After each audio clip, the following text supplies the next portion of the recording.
네, 경제 시그널 시작합니다. 뜨거운 시장을 뜨겁게 분석해 주실 빈센트 하나증권 김두원 애널리스트 모셨습니다. 안녕하세요. 네, 안녕하세요. 하나증권의 빈센트입니다.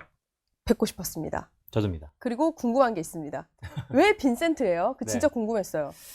간단히 말씀드리면요. 제가 스타트업을 잠깐 다니다 왔는데, 네. 스타트업 가니까 수평 문화를 지향하더라고요. 그래서 전부 영어 이름 갖고 와라. 네, 네. 근데 저희 집안 내력인데, 저희 부모님들이 다 국제 결혼하셨어요. 그래서 고모부가, 집안 얘기까지 나오네요. 네, 고모부가 프랑스 사람입니다. 아, 그래요? 네, 그래서 제 여동생이 소르본에서 한 10년 갔다 왔는데, 네. 그래서 제가 이제 동생한테 간 거죠. 어. 오빠가 이렇게 스타트업 가는데, 영어 이름을 달라고 네. 가져오랜다. 그래서 동생이 이런저런 얘기 하더니, 그러면 불어 중에 씨몽이라고 있으니까 네. 그걸 갖다 써라. 씨몽. 네, 네. 그래갖고 발음이 좀 조심해야 되는데, 네, 씨몽이 불어로 꿈을 이룬 자예요. 그리고 너무 좋다. 네. 그래서 스타트업 간 다음에 얘기를 했죠. 씨몽으로 하겠다. 그런데 그게 영어 이름으로 사이먼입니다. 아, 그래요? 네, 씨몽이 영어 이름이 사이먼이에요. 파운더가 있었던 거예요. 네, 네. 그래서 속된 말로 까였고, 그래서 둘째 날 동생한테 야, 까였다. 어떡하냐. 그러니까 아 귀찮게 하네. 막 이러면서 오빠는 예전부터 도전과 승리를 추구하니까 빅토리 영어의 빅터가 망생 빈센입니다. 아. 그래서 빈센트가 네. 된 겁니다. 아, 얘기를 하시니까 눈에서 광채가 나오시는데요? 이마가 아니고요. 아, 눈에서요?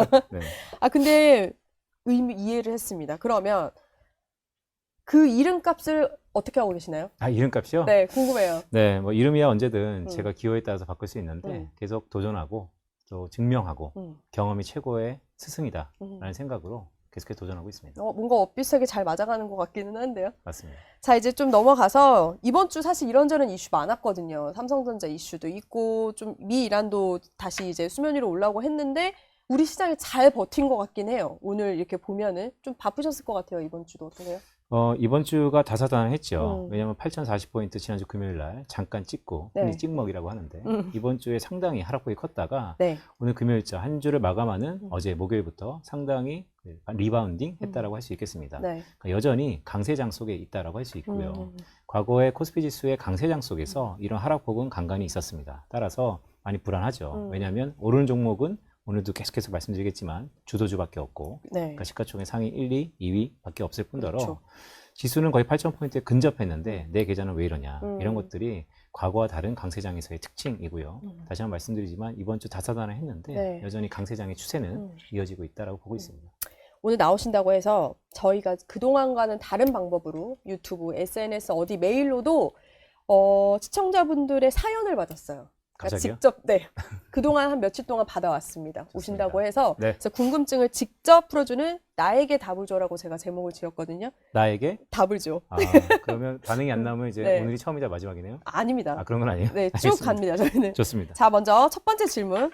이번 하락을 1차 조정이라고 보시는지, 또 조정 전 한번 차익 실현이나 리밸런싱을 써야 했다고 보시는지 궁금하고요. 가파른 반등도 시일 내에 있을 수 있다고 보시는지라고 주셨습니다. 어떻게 보세요? 네, 일단 조정이라는 것의 네. 정의가 좀 필요합니다. 보통 금융시장에서 한 15% 내외의 하락은 조정이라고 봅니다. 네. 그렇게 보면 주간 단위로 조정일 수 있죠. 네. 다만 이전과 달리 제가 모두에도 말씀드렸던 것처럼 지금은 대세 상승장입니다.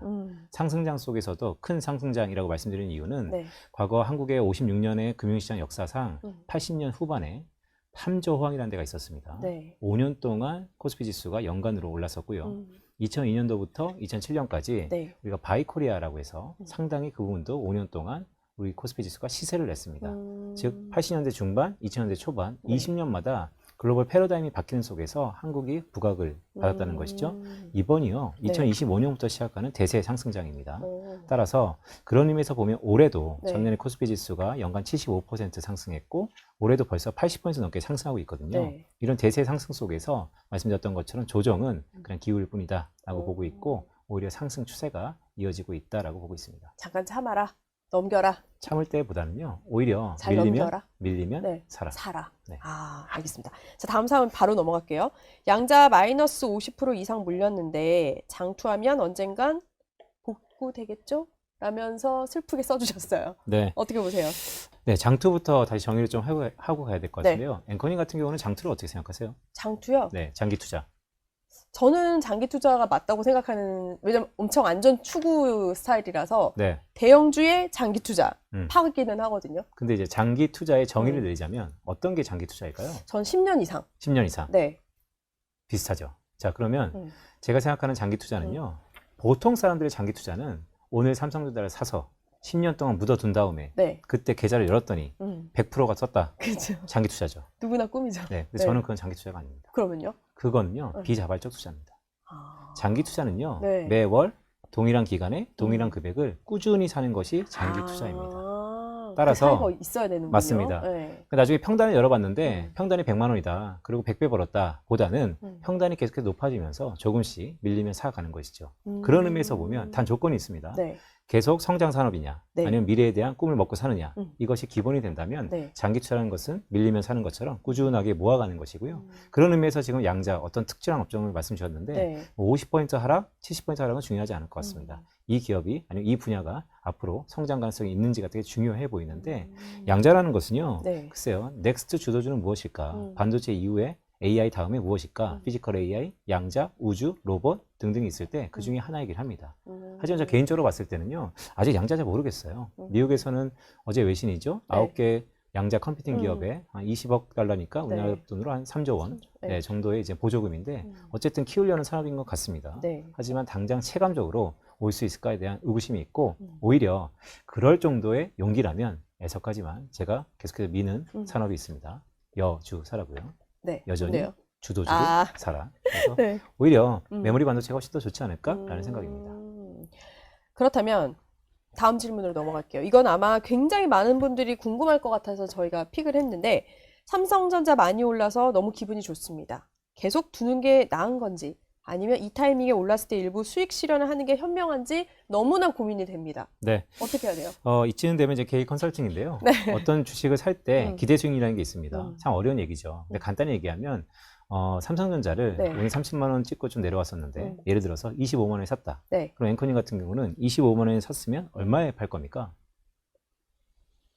마음은 네. 조금만 올라도 5만 원만 올라도 팔고 싶은데 네. 사람이 정작 5만 원이 오르면 또 오르겠지라는 마음으로 두게 되더라고요. 아, 그렇죠. 네. 흔들리는 마음은 네. 변수인 것처럼 네. 기본적으로 25만 원에 샀을 때요. 기대 수익률 어느 정도의 목표한 금액이 왔다면 파는 겁니다. 예를 들어서 25만 원에 샀다. 네. 근데 30만 원에 팔겠다라고 하면 30만 원에 파세요. 더 오를 것 같아도 그러면 더 오를 것 같으면 네. 다시 사세요. 다시 네. 제가 드릴 수 있는 얘기는 네. 그런 익절의 좋은 경험들이 나에게 장기 투자나 음. 아니면 꽤 좋은 종목들을 오래 가지고 갈 수 있는 자양분이 되기 때문에 이런 경험들을 하나하나 축적하는 것이 어떨까라는 생각입니다.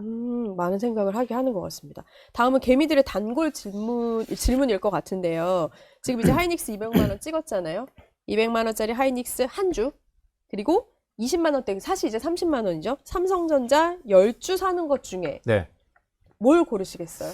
아침에는 아빠가 좋고 밤에는 엄마가 좋다. 뭐 이런 얘기가 똑같은데요. 아, 진짜 어려워요, 이거는. 네, 어렵죠. 네. 근데 저는요, 기본적으로 종합 반도체 회사인 삼성전자보다는 HBM 단위 메모리 업종 기업인 SK하이닉스를 좀 더 좋게 보는 사람입니다. 이유는요? 이유는요, 베타, 즉 탄력성이 더 좋기 때문이고 그만큼 가볍다라는 것이죠.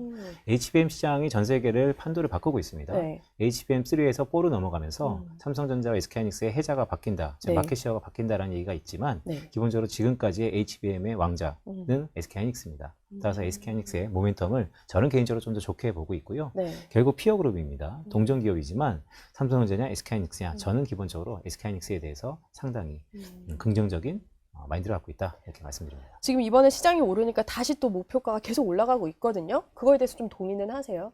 네, 긍정적인 얘기죠. 근데 목표가가 왜 오르냐라고 보면 보통 애널리스트들이요 주가를 산정하는 방정식이 있습니다. 네. 이건 항정식이 아니고 방정식인데요. 네. 앞단에 밸류에이션과 EPS, 이익이라는 것이죠. 즉 글로벌리 투자자들이 한국의 기업, 즉 SK하이닉스와 삼성전자를 어떻게 평가하는가 이건 네. 밸류에이션이고요. 뒷단에는 이 EPS 같은 돈을 얼마나 벌고 있는가. 지금 애널리스트의 추정치는요. 돈을 많이 벌고 있다는 것에 가름해서 계속해서 상승, 타겟 프라이싱이 상향 조정되고 네. 있다라고 할 수 있겠습니다. 바람직한 현상이다. 그래요. 그러면 좀 더 여지가 많이 남아있다 보세요? 네. 어느 정도, 그 많다는 게 어느 정도일까요? 그거는요. 지금의 전망이 한 달 뒤에 저에게 들어오는 데이터에 따라 좀 다를 수 있습니다. 왜냐하면 시간이 지날수록 네. 물량이라든지 실적 데이터가 업데이트 되니까요. 하지만 지금을 봤을 때, 제 기억으로는 지금, 기관 중에서 400만 원 타겟 프라이싱이 가장 높은 가격인 것 같은데, 네, 맞아요. 뭐 12개월 포워드이긴 하지만, 12개월 포워드라는 것은 지금부터 1년 뒤에 네. 목표 주가인 것이죠. 충분히 리즈너블, 즉 합리적이다라고 보고 있습니다. 바로 속도를 내볼게요. 증권 업종이 사실 한동안 막 올랐었잖아요. 그리고 또 이미 많이 올랐고요. 근데 앞으로도 유망한지 궁금하고 도도 될지 고민이 됩니다.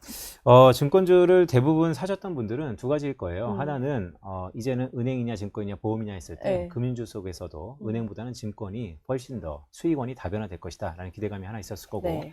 두 번째는요, 코스피 지수가 이렇게 뜨다 보니까 이 거래량이 어마어마하다. 즉 이 거래량은 결국 수수료의 수익원이기 때문에 증권이 돈을 많이 벌 거다.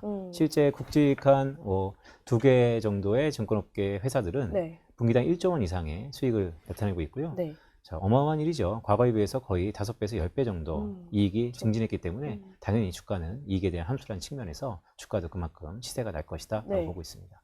그러면 지금이라도 들어가도 되는 거라고 보세요? 지금이라도요? 네. 그러니까 전반적으로 이런 거죠. 코스피의 우상향을 보는 가운데서 증권만 오히려 정반대의 방향성을 틀 거냐? 저는 그렇게 생각하지 않고요. 지금 8,000피에 거의 목전에 와 있는데요. 네. 예전에 5,000피 때도 제가 이런 말씀 드린 적이 있어요. 코스피 5,000피 시대는 종착지가 아니고 기착지다. 지금도 마찬가지입니다. 여전히 우리는 그래요? 코스피 네. 10,000포인트 시대를 준비해야 된다라고 보고 있고요. 그런 가운데 증권 산업 자체가 메모리 반도체처럼 앵커링 역할을 할 수 없다 하더라도 네. 상당히 상승 기조에 있을 것이다 라고 보고 있습니다.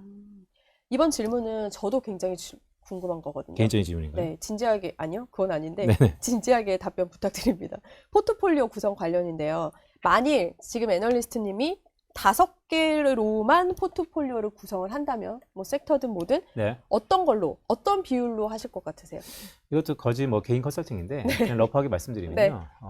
일단 부동산이냐 동산이냐 비중을 좀 정해야겠죠. 집을 갖고 있느냐 없느냐, 연령대가 어떻게 되느냐, 네. 주소득은이 어떻게 되느냐, 이런 걸 다 차치하더라도 기본적으로 정부 기조가요. 쏠림이 싫다는 겁니다. 네. 즉 부동산과 동산에 우리나라 가계 포트폴리오의 79%가 부동산이거든요. 미국 같은 경우는 30%입니다. 독일은 55%고요. 네. 어디가 황금줄인지 모르겠으나 한국은 너무나 쏠려 있다. 부동산, 움직이지 않는 자산이 아니고 네. 움직이는 자산, 동산으로 움직여라. 그게 정부 기조입니다.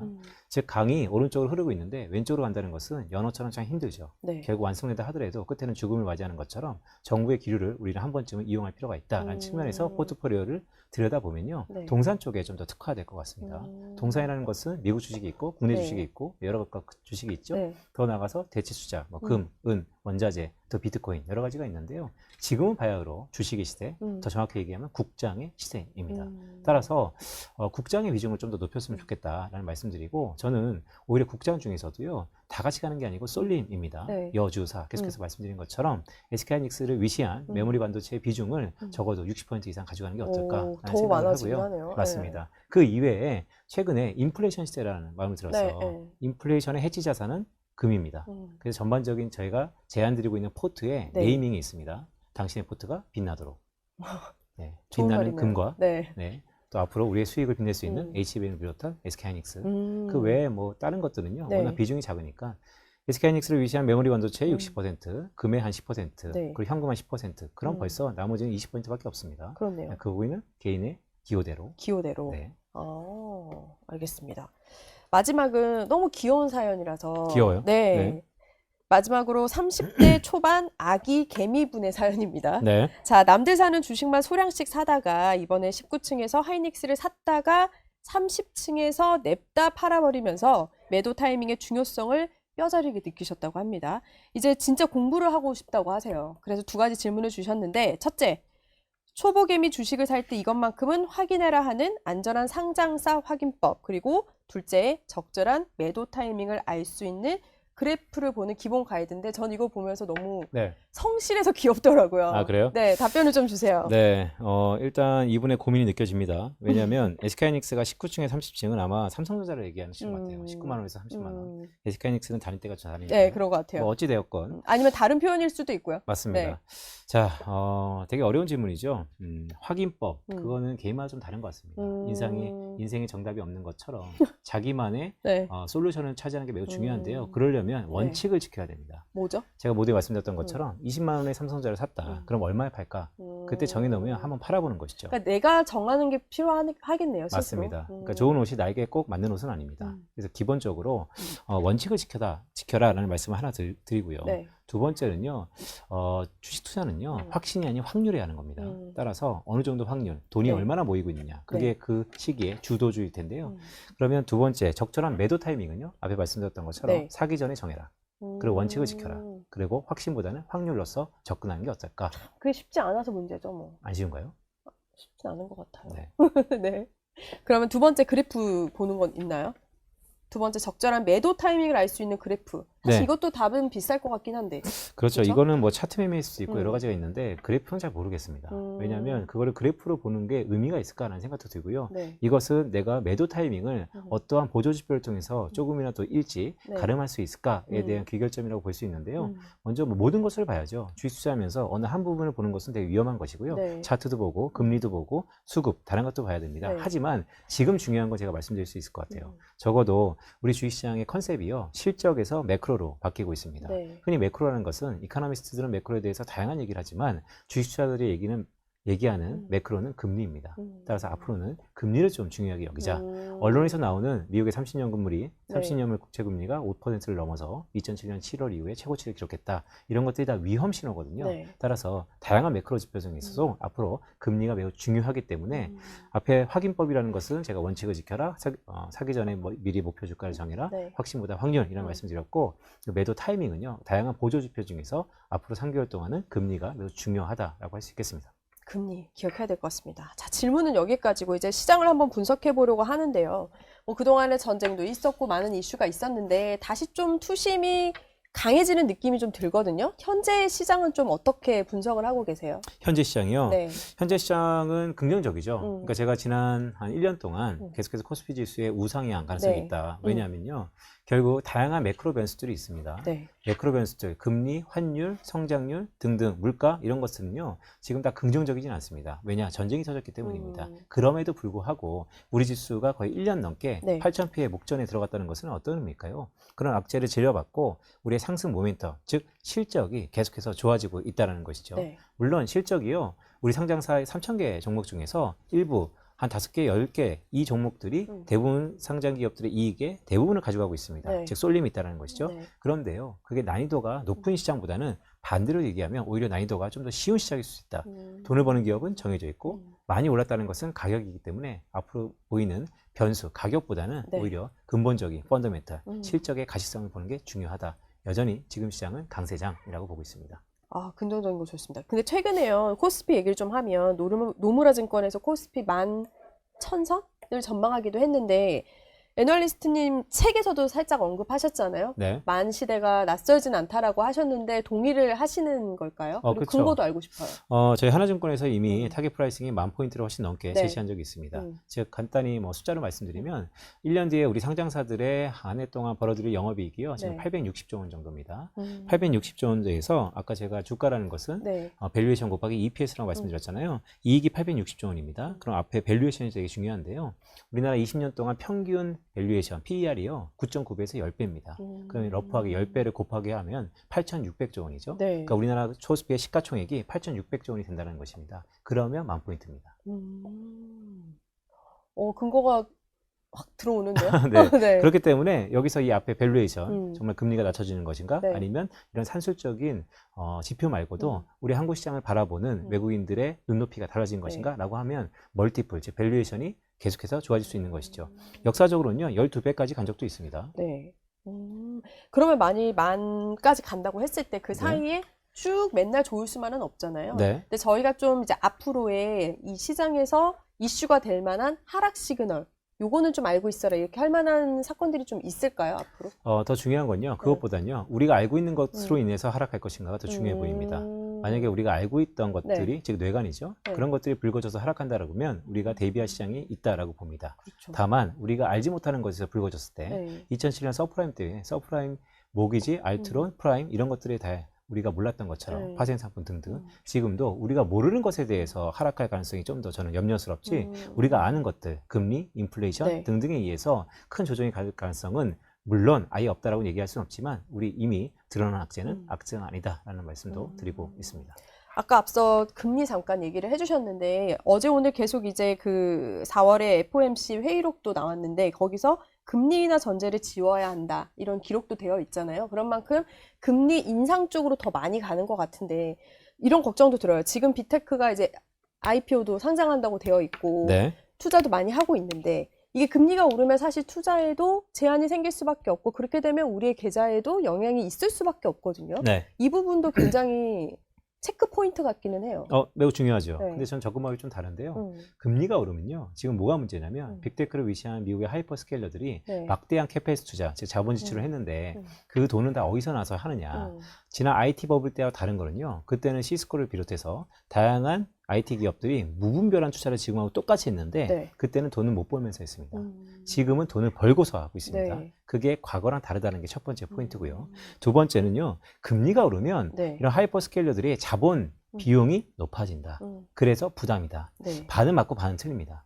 부담을 느끼죠. 하지만 그들의 돈을 벌면서 출하고 있잖아요. 네. 오히려 그들의 주 수익원이 중요합니다. 하이퍼스케일러들의 주 수익원이 뭐냐면 네. 우리 챗GPT 유료화, 제미나이 유료화 등등 개인 소비 지출입니다. 지금 미국의 개인 소비 지출이 훨씬 더 중요하다는 것이죠. 네. 그러면 금리를 높이면 미국의 개인 소비 지출이 하락합니다. 자, 그렇기 때문에 금리를 낮출 수 있을 거냐 없을 거냐는 정책의 힘입니다.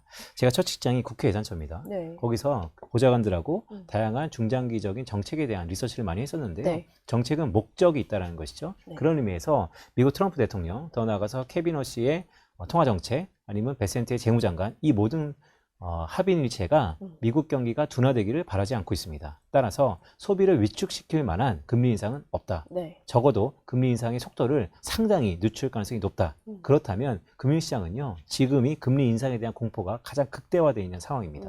오히려 계속해서 금리를 올릴 것 같은 공포가 네. 가장 고조되어 있는 상황인데요. 시장은요, 오히려 금리가 올리고 나면 그 이유에 대해서는 얼마나 더 올릴 수 있을 건가에 대해서 세문할 것입니다. 그렇다면 계속해서 더 이상 금리를 네.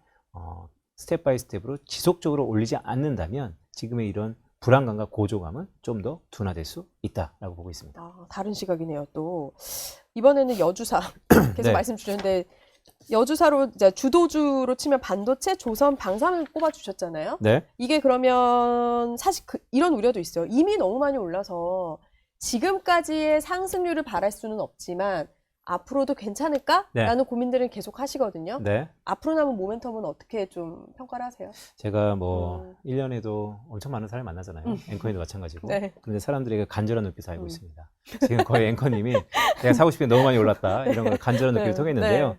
자, 주식은 항상 비쌉니다. 내가 살려면 싼 주식은 없습니다. 맞아요. 그거는 변수입니다. 즉 가격은요, 늘상 네. 변수이고요. 네. 다만 어떤 종목과 어떤 기업을 살 때는요, 보이는 가격보다는 지금 100만 원짜리가 싼 게 아니고요. 지금 10만 원짜리가 비싼 게 아닙니다. 네. 결국 본질적인 가치, 돈을 벌 수 있는가, 돈을 벌 가능성이 있는가, 앞으로도 그런 플랜이 현실 가능성이 있는가를 놓고 네. 봤을 때 저는 여전히 싸다라고 보고 있습니다. 조선도요? 제가 생각하는 여주사는요, 기본적으로 어떤 산업에서의 주도주라고 말씀드리지만 특히 여주사는 SK하이닉스를 말씀드리고 있습니다. 계속 그렇게 말씀을 주시고 계시는데 그러면은 이번에 잠깐 조정 기간에 봤을 때 삼성전기가 잠깐 조정하는 동안에 로봇, 현대차 많이 올랐거든요. 이쪽 로봇 사업으로는 어떻게 보세요? 이젠 현대차를 위시한 로봇이요. 이번 주에 들어서 업앤다운이 좀 컸습니다. 네. 근데 오늘 또 어제부터 많이 올랐죠. 네. 금리가 상방 리스크가 둔화되면서 갑자기 로봇주가 다시 리바운딩 했습니다. 네. 무슨 것을 의미할까요? 미래에 대한 성장 산업입니다. 네. 그렇다면 금리가 가장 민감하다는 것이고 결국 로봇주가 어땠다는 것은 금리가 얼마나 빨리 올 수 있을까, 아니면 금리가 오히려 시장 모든 사람들의 컨센서스를 뒤로하고 낮출 수 있을까로 귀결되기 때문에 금리의 전망과가 비슷하다고 할 수 있겠고요. 네. 그런 걸 차치하더라도 로봇이라는 건요, 반도체 AI, 그 다음은 무엇일까라고 하면 좀 더 구현되는 AI, 피지컬 네. AI의 로봇이 있고요. 앞에 말씀드렸던 우주 양자, 다 넥스트 주도주 중에 하나입니다. 네. 그렇다면 저는 로봇도 차세대 피지컬 AI로서 충분히 각광받을 부분이다라는 말씀 드리면서 가장 이런 전망 속에서 우리가 아쉽거나 아니면 이거 하나는 좀 뭔가 2% 부족한데 라고 하는 것이 타이밍입니다. 사실 타이밍은 제 능력은 아닙니다. 그렇기 때문에 맞아요. 중장기 시계를 넓게 보고 계속해서 지금이라도 그것이, 그 산업이 성장 가능성이 있다라고 하면 차근차근 모아가자라는 말씀을 드리고 있는 것입니다.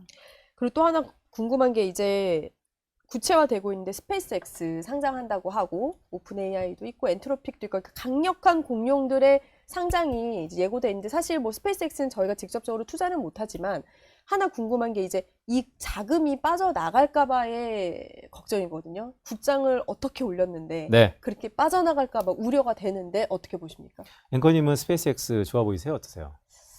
제가 뭐 판단할 일은 아닌 것 같은데 네. 어쨌든 그래도 무시하지 못하는 회사인 것 같기는 해요. 그렇죠. 네. 왜냐하면 지금의 시총 대비 IPO에 성공한다면 지금 미국의 아마 탑 7, TSMC 바로 위 정도의 시총 규모로 아마 등단을 할 겁니다. 여파도 크고요. 맞습니다. 네. 이렇게 보통 얘기를 합니다. 오픈 AI 아니면 스페이스X 이런 거대 공룡들이 하반기 IPO가 생각보다 빨라졌다. 네. 6월 12일로 한 보름 정도 앞당긴 네. 것이죠. 그렇기 때문에 외국인들의 지금의 우리나라의 순매도세는 물론 포트폴리오의 미세 조정뿐만 아니고 거기서 거대 공룡이 나오니까 네. 지금 자금을 많이 빼는 것이다 라고도 귀결될 수 있습니다.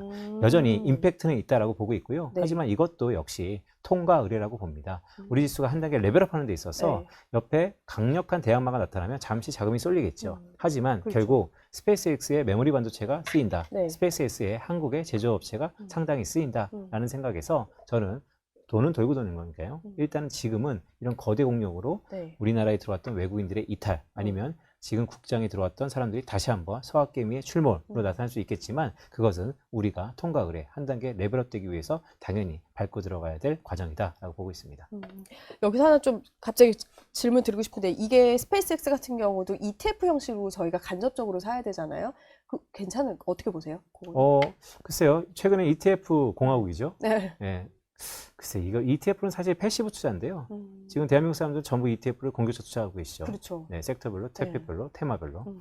그래서요, 아마 자금이 많이 그쪽으로 갈 가능성이 높아 보입니다. 그런데요, 자금에는 꼬리표가 있습니다. 네. 결국 스페이스X의 상장에 대한 기대가 아니면 그것보다 훨씬 더 큰 한국의 잠재력을 보여준다면요, 네. 충분히 한 번쯤은 비교할 대등하게 비교해 보지 않을까라는 생각도 개인적으로 갖고 있습니다. 요즘 주변에서 제일 얘기 많이 하는 게 이런 ETF와 그다음에 이제 삼성 하이닉스 단일 종목 그 ETF 출시되잖아요. 레버리지 말씀하신 네. 거죠? 그거에 대해서 들어가도 되냐, 네. 늦다, 아니다, 뭐 이런 말들이 많아요. 아니면 좀 이따 들어가라 하는데 좀 이따 들어가면 너무 비싸질 것 같고. 네. 그건 어떻게 봐야 돼요?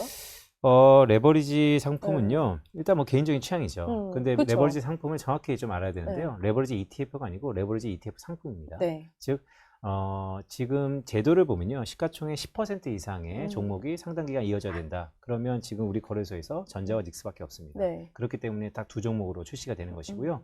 이것이 지금의 시초가 대비 종가가 2배 간다고 해서 곱하기 2가 되는 게 아니고 1의 변동성에 대해서 곱하기 2입니다. 네. 그래서 뭔가 좀 약간 디테일하게 다른 점이 있다는 말씀드리고 자, 레버리지는 변동성을 좀 높일 겁니다. 네. 따라서 지금 이미 7,000P에서 8,000P로 넘어가는 그 기간이기 때문에 이전보다 시가총액이 상당히 커졌습니다. 분명히 변동성 요소이긴 합니다. 네. 그것을 충분히 인지하고 들어가자는 말씀드리고 단 제 입장에서는요, 결국 SK하이닉스의 2배짜리 레버리지는요, 거기에 언더라인 에셋, SK하이닉스가 훨씬 더 각광받지 않나라는 개인적인 생각도 갖고 있습니다. 그럼 마지막으로요. 6월 전략 좀 싸주세요. 6월 전략이요? 네. 네, 쏴달라고요? 네. 쏘세요. 알겠습니다. 자, 요철 구간이죠. 네. 이런 가파르게 올랐기 때문에 항상 부침은 있습니다. 네. 더구나 제가 모두에 말씀드렸던 것처럼 금융시장의 키워드가 실적에서 매크로로 바뀌고 있습니다. 그런데 매크로가 녹록지 않습니다. 네. 이란 전쟁 이후에 높아진 국제유가, 인플레이션, 또한 금리 인상에 대한 압력, 자, 이런 것들이 뇌관인데요. 연초에도 있었고 지금도 있습니다. 그런데 연초에는요, 이런 매크로에 대한 불안감을 이겨낼 수 있었던 것이 네. 실적입니다. 자, 2분기 실적은 7월 달부터 우리가 받아봅니다. 그렇다면 무슨 얘기일까요? 결국 매크로 이슈는 나빠진다 하더라도 네. 7월이 되면 다시 이런 뇌관을 실적 이슈가 덮으면서 우리 장을 이끌 것입니다. 그렇다면 6월이 공백기죠. 네. 여러분들의 선택입니다. 제가 봤을 때는요, 좀 더 한 단계 레벨업 될 수 있는 2보 전지위반 1보 호테라라고 볼 수도 있겠지만 지금 시간이 네. 오히려 좀 더 재정립하고 선택과 집중해서 또 다른 실적을 발표하는 모멘텀을 기대할 때가 아닌가라고 보고 있습니다. 갑자기 아까 답변으로 주셨던 포트폴리오 짜는 법을 조금 다시 돌이켜보면 될 것 같다는 생각이 들고요. 자, 방송 내내 여주사라고 이제 말씀 주셨는데 이유가 있죠? 아, 그렇죠. 네. 네. 왜 여주사인가요? 네. 화제의 베스트셀러죠. 네. 아, 화제인가요? 네. 저만 화제인데. 아, 아닙니다. 네. 제가 책을 하나 냈습니다. 네. 여주사, 네. 여전히 주도주를 사라. 이유가 있을까요? 이렇게 지으신 게? 그렇죠. 아무래도 여주사라는 게 우리 시장을 지금까지 이끌었던 가장 네. 원동력이고 그 중에서도 메모리 반도체, 저는 SK 하이닉스를 좋게 보고 있으니까요. 그런데 이 여주사 키워드가요, 네. 강세장은요, 주도주가 꺾이기 전까지 계속 갑니다. 만약에 지금의 주도주가 10,000포인트다, 아니면 네. 9,000포인트다, 아니면 20,000포인트다. 그 끝은 우리가 알지 못한다 하더라도 네. 가장 그 중심에 중에는 주도주, 여주사가 있을 거다라는 말씀을 드리기 때문에 여전히 포트폴리오에서는 상당 부분 주도주를 사자라는 말씀도 조심스럽게 드리면서 좀 더 자세한 내용은 이 책에 있으니까요. 어우, 소개 잘하시네요. 그렇습니다. 아, 그럼 이 시장 자체가 조금 꺾인다 할 때는 이 네. 주도주가 꺾이는 게 특정 기간 길어지면 아, 좀 내려가는구나. 이렇게 봐도 되는 거예요? 너무 좋은 말씀입니다. 네. 이 강세장은 언제 끝날까요? 모르죠. 하지만 주도주가 꺾이면 강세장이 꺾인다라고 할 수 있겠습니다. 그건 확실한 거군요. 맞습니다. 알겠습니다. 다시 한번 또 나와주세요. 갑자기요? 네. 알겠습니다. 마무리해야 됩니다. 알겠습니다. 빈센트님 함께 했습니다. 고맙습니다. 고맙습니다.